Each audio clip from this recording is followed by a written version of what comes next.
Assalamualaikum warahmatullahi wabarakatuh.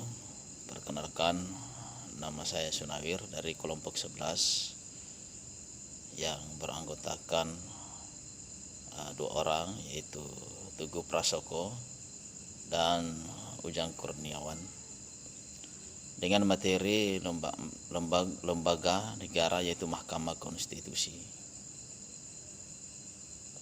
Untuk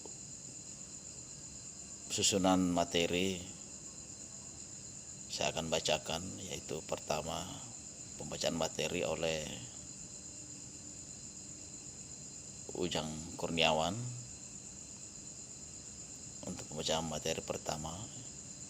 Lalu kemudian yang kedua untuk kesimpulan, yaitu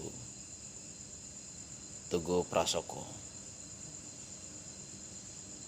Itu aja. Nanti kalau misalkan untuk acara kedua itu sisi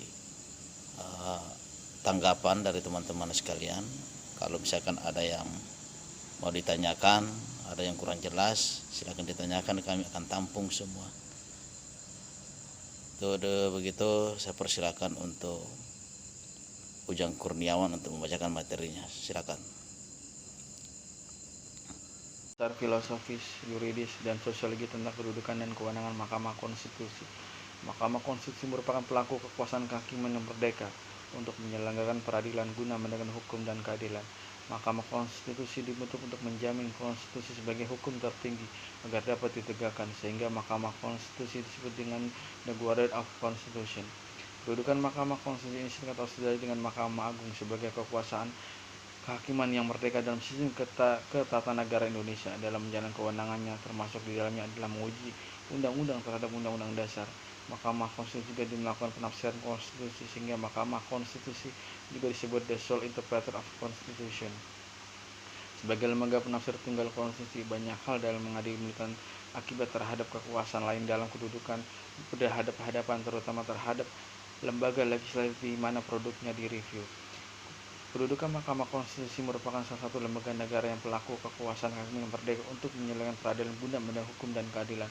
Kewenangan Mahkamah Konstitusi punya 4 kewenangan dan 1 kewajiban sebagaimana diatur dalam Undang-Undang Dasar 1945. Mahkamah Konstitusi berwenang mengadili pada tingkat pertama dan terakhir yang putusan bersifat final untuk 1. Menguji undang-undang terhadap Undang-Undang Dasar, 2. Memutus sengketa kewenangan lembaga negara yang kewenangannya diberikan oleh Undang-Undang Dasar, 3. Memutus pembubaran partai politik, dan 4. Memutus perselisihan tentang hasil pemilihan umum. Kewajiban Mahkamah Konstitusi wajib memberikan putusan atau pendapat Dewan Perwakilan Rakyat mengenai dugaan pelanggaran oleh Presiden dan atau Wakil Presiden sebagaimana menurut Undang-Undang Dasar 1945. Pelanggaran dimaksud sebagaimana disebut dan diatur dalam ketentuan pasal 7A Undang-Undang Dasar 1945, yaitu melakukan pelanggaran hukum berupa pengkhianatan terhadap negara, korupsi, penyuapan, tindak pidana lainnya, atau perbuatan tercela dan atau tidak lagi memenuhi syarat sebagai presiden dan atau wakil presiden sebagaimana dimaksud dalam Undang-Undang Dasar Negara Republik Indonesia tahun 1945.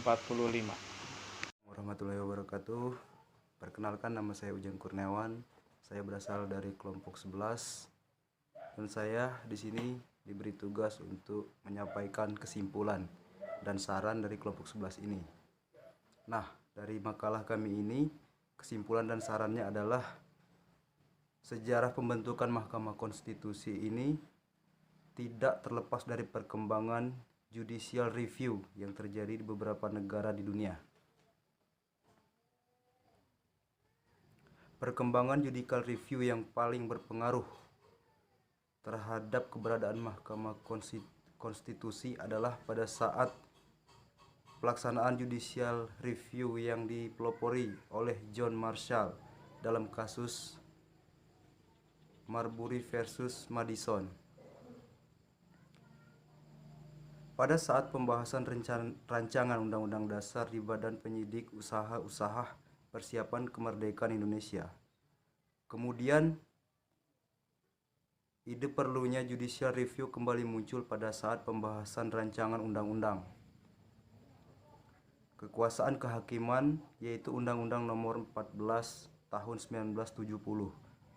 Pada saat pembahasan perubahan Undang-Undang Dasar 1945 dalam era reformasi, pendapat mengenai pentingnya Mahkamah Konstitusi muncul kembali.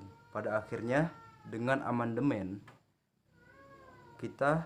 ketiga Undang-Undang Dasar 1945 yang dilakukan oleh Majelis Permusyawaratan Rakyat atau MPR, lahirlah sebuah lembaga negara baru, yakni Mahkamah Konstitusi. Jadi itu ya yang melahirkan Mahkamah Konstitusi itu. Eksistensi Mahkamah Konstitusi terwujud dalam melaksanakan tugas dan wewenangnya. Setelah Dewan Perwakilan Rakyat dan pemerintah menyetujui diundangkannya Undang-Undang Nomor 24